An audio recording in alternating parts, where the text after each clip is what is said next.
मी भाऊ तोरसेकर. तुम्ही बघत आहात प्रतिपक्ष. मित्रांनो, मी सातत्याने एक गोष्ट तुम्हाला सांगत असतो की महाराष्ट्रात भाजप आणि महायुती यांना सत्तेबाहेर करण्याची आणि निवडणुकीत पराभूत करण्याची जेवढी दुर्दम्य इच्छाशक्ती महाविकास आघाडी, त्यांचे पक्षप्रमुख उद्धव ठाकरे असतील, शरद पवार असतील किंवा काँग्रेस पक्ष असेल, यांना सुद्धा जितकी त्याची हौस नाहीये, त्यापेक्षा महायुतीला पराभूत करायला उतावळे झालेले अनेक पत्रकार, संपादक आणि राजकीय विश्लेषक आहेत. आणि ते आज इतके बुचकळ्यात पडलेले आहेत की मुंबई महापालिका ही सगळ्यात मोठी आहे. इतरही 25 एक महापालिका असतील, पण मुंबई महापालिका ही देशातल्या कमीत कमी 7-8 राज्यापेक्षाही मोठा अर्थसंकल्प असलेली महापालिका आणि मोठ्या लोकसंख्येची महापालिका आहे.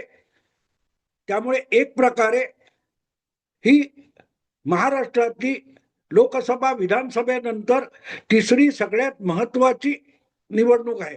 आणि या निवडणुकीत भाजपचा पराभव होणं यासाठी अशी सगळी पुरोगामी मंडळी, विचारवंत आपले देव पाण्यात बुडवून बसलेली आहे. आणि तो जर भाजपचा किंवा महायुतीचा पराभव करायचा असेल तर सगळ्याच्या सगळ्या विरोधी पक्षांनी निमूटपणे एकत्र येऊन भाजप विरोधात किंवा महायुती झाली तर महायुती विरोधात एकास एक उमेदवार देऊन मुंबईमध्ये भाजपचा महापौर होऊ नये आणि भाजपचा विजय होऊ नये यासाठी प्रयास केले पाहिजेत, असा त्यांचा अट्टाहास आहे. पण गंमत अशी आहे की हे सगळे प्रत्यक्षात निवडणूक लढणारे पक्ष, काँग्रेस, शरद पवार गट किंवा उद्धव गट, यांना त्याचं भान नाहीये. बोलतात आपण सगळ्यांनी एकत्र येऊन भाजपला हरवलं पाहिजे, पण हा जो मंत्र आपल्या कार्यकर्त्यांसाठी शरद पवार, उद्धव ठाकरे वगैरे बोलत असतात, तो जितका इथले पुरोगामी पत्रकार मनावर घेतात तेवढा खुद्द उद्धव ठाकरे आणि शरद पवार किंवा सुप्रियाताई मनावर घेत नाहीत. आणि त्यामुळे मुंबई महापालिका ही देशातली एक मोठी महापालिका आहे. अशा महापालिकेमध्ये भाजपच्या आणि महायुतीच्या पराभवाला सर्वाधिक प्राधान्य देण्याचे प्रयास या तीनही पक्षांकडून होत नाहीत. आणि का होत नाहीत याचं दुःख सर्वाधिक कोणाला असेल तर ते अशा पत्रकारांना.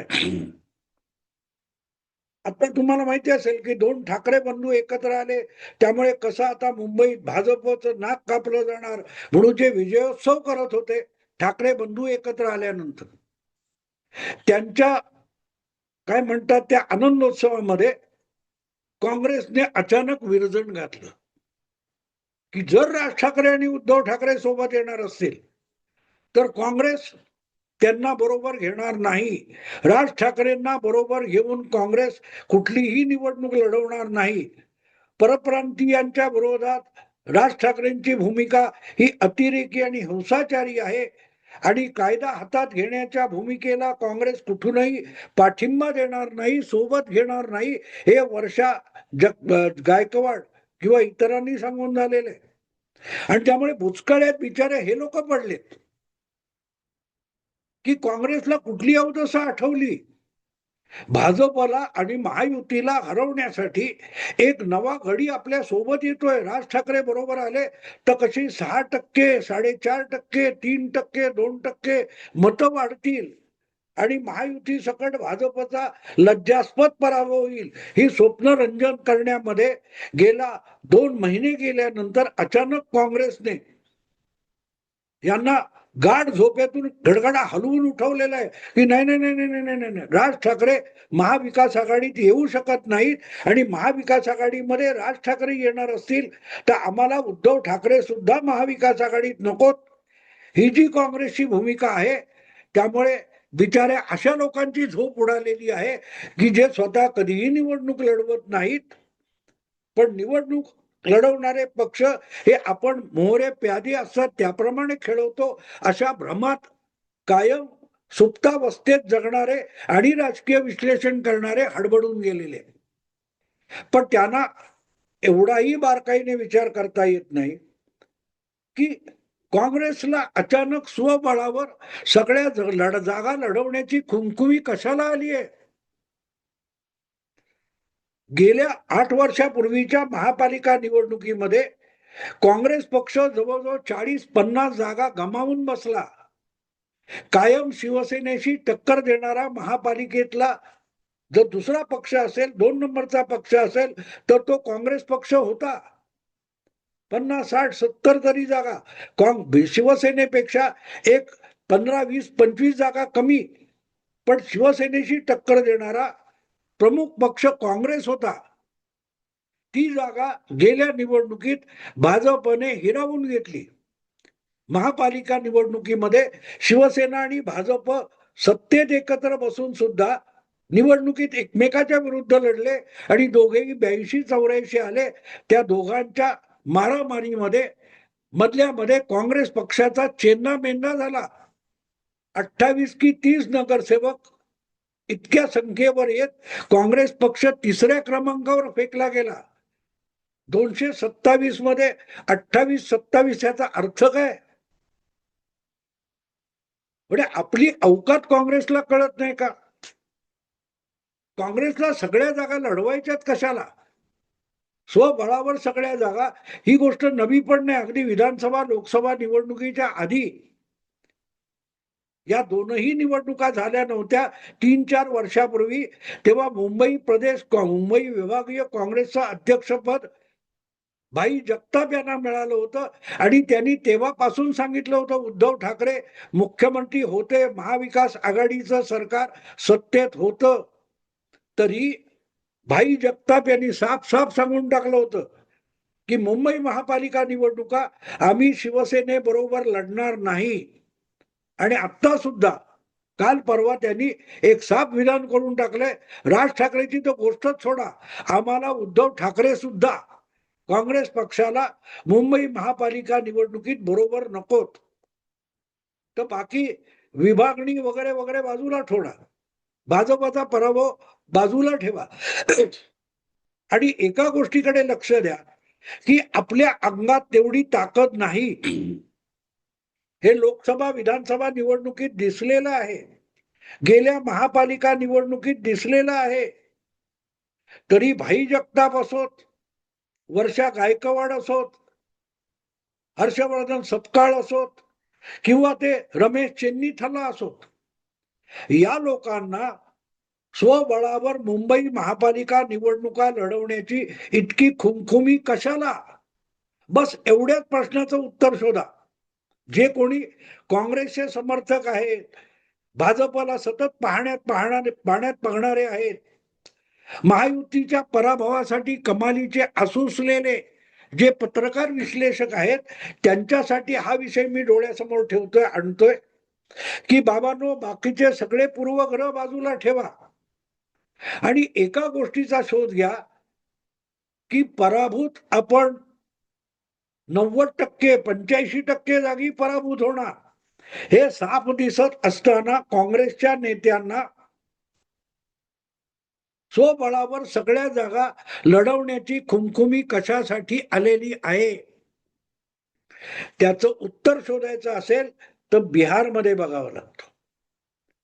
बिहारमध्ये काँग्रेसने 61 जागा लढवल्या आणि 3 का 4 जागा काय त्या निवडून आल्या. 35 जागी तरी झपाटून आणि सपाटून मार खाल्लेला आहे.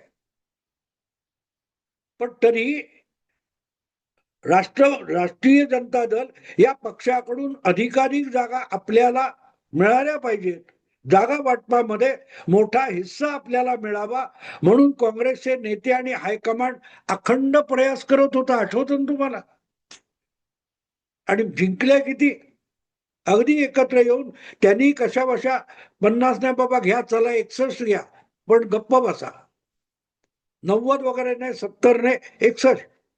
मग 61 मध्ये फक्त 3 का 4 जागा येतात. तर काँग्रेसला त्या जागा का लढवायच्या होत्या. इतक्या का मागायच्या होत्या?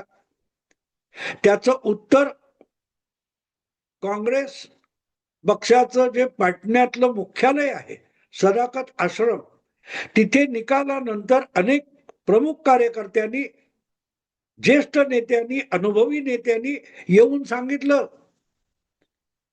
की काँग्रेस पक्षाच्या तर्फे बिहार विधानसभेच्या निवडणुकीत उमेदवारीची तिकीट विकली गेली. कोण म्हणतो 50 लाख घेतले, कोण म्हणतो 25 लाख घेतले, कोण म्हणतो 2 कोटी रुपये घेतले आणि मग मला काँग्रेसचं तिकीट मिळालं. किंवा काँग्रेससाठी अधिकाधिक उमेदवार मैदानात उतरवणं याचा अर्थ त्या उमेदवारीच्या बदल्यात पैसे वसूल करणं असतं. 60-61 जागी काँग्रेसने बिहारमध्ये, विचार करा, 60 जागी 10 लाख धरले तरी 6 कोटीची वसुली होते. 60 उमेदवारांना प्रत्येकी 50 लाख रुपये एका तिकिटासाठी लावले तर 30 कोटी होतात. कमाई बघा मित्रांनो. पक्षाचं तिकीट देणं म्हणजे पक्षाच्या नावावर मिळणारी मतं त्या उमेदवाराला हवी असतात. स्थानिक पातळीवर काम करून त्या मतदारसंघामध्ये आपलं प्राबल्य आणि जनमानस आपल्या बाजूला वळवण्याचा प्रयत्न इच्छुक उमेदवार 4-5 वर्ष करत असतो. साधारण 25-30% मतं किंवा 20-25-30% मतं आपल्या बाजूला वळवण्यासाठी एखादा इच्छुक उमेदवार 5-5 वर्ष प्रयत्न करत असतो.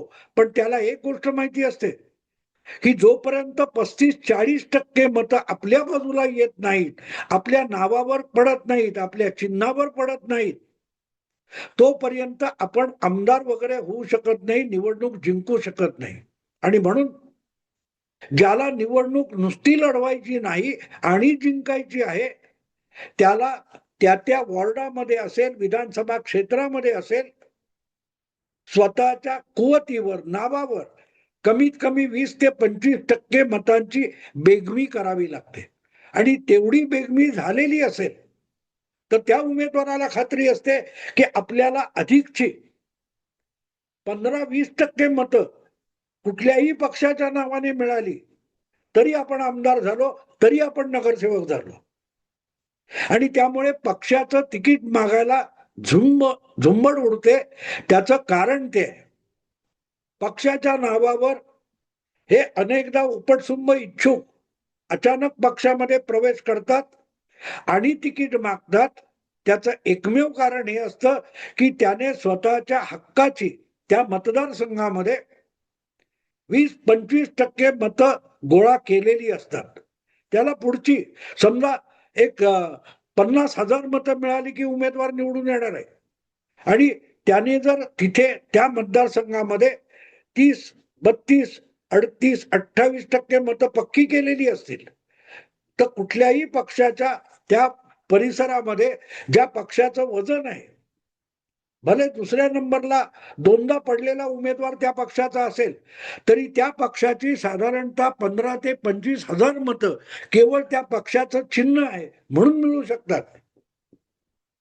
आणि म्हणून असे उपटसुंब इच्छुक 5 वर्ष आपण निवडलेल्या मतदारसंघामध्ये त्या 30,000च्या आसपास 25 ते 35,000 मतं आपली गोळा करायची. आणि मग जो पक्ष पैसे फेकून तिकीट देणार असेल त्याच्याकडून पक्षाची म्हणून 20-25,000 मतं विकत घ्यायची की 50-60 हजारावर पोचलो, आमदार झालो. हे गणित असतं.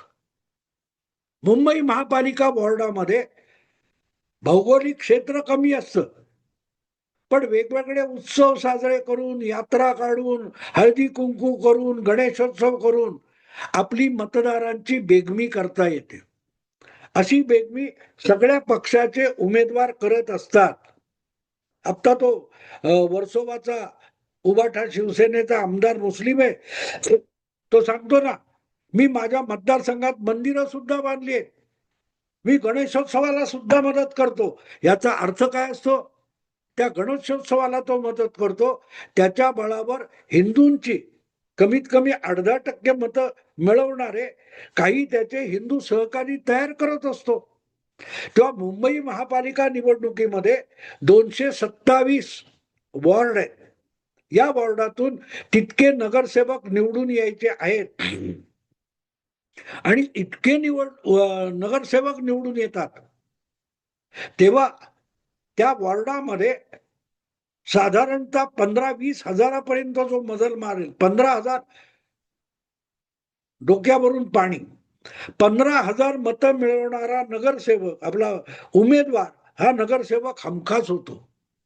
तेव्हा 5-10 हजार मतांची बेगमी केलेला इच्छुक जो असतो तो म्हणतो की भले 15-20 लाख द्यावे लागतील, पण 15-20 लाखामध्ये आपल्या हिशोबात पुढची 5-8 हजार मतं पक्षाच्या नावाने मिळाली तर माझे 10,000 अधिक पक्षाची 5,000 15,000 झाली, मी नगरसेवक झालो. त्यासाठी पोस्टर छापणं, आणखीन काय काय करणं, सभा घेणं, या सगळ्या गोष्टी कार्यकर्त्यांना खाऊ पिऊ घालणं, यामध्ये पैसे उडवायचे.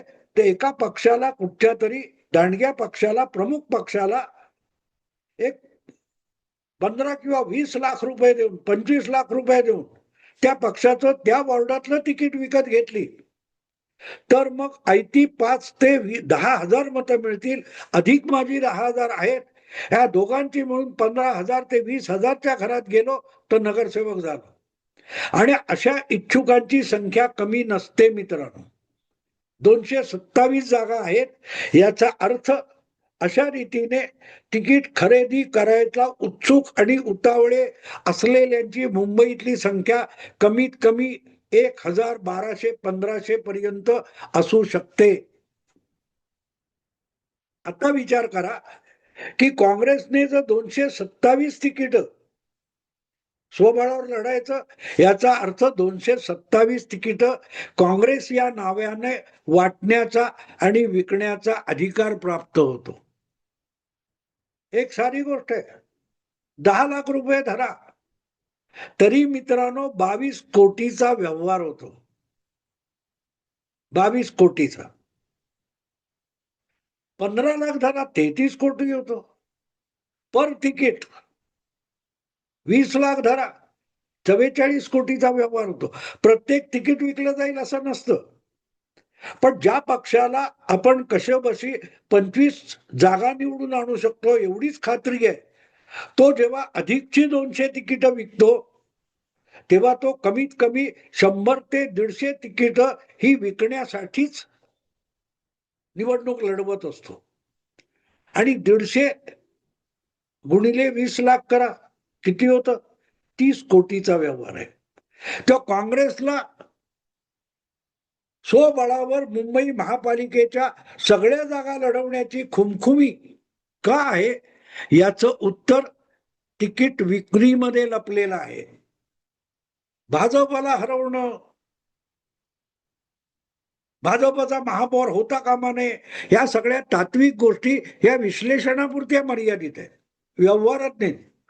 व्यवहारात सबसे बडा रुपया, ना बाप बडा ना भैया, सबसे बडा रुपया, हे सत्य आहे. आणि त्यासाठी सगळ्याच्या सगळ्या जागा काँग्रेसला लढवायची खुमखुमी आहे. त्याचं रहस्य तिकीट विक्रीमध्ये लपलं आहे. बिहारचे निकाल बघा, तिथल्या काँग्रेसच्या तक्रारी बघा, मग मुंबईतलं उत्तर सापडेल. मित्रांनो, आता इथेच थांबतो. आवडलं लाईक करा, शेअर करा आणि प्रतिपक्षाला सबस्क्राईब करा. नमस्कार.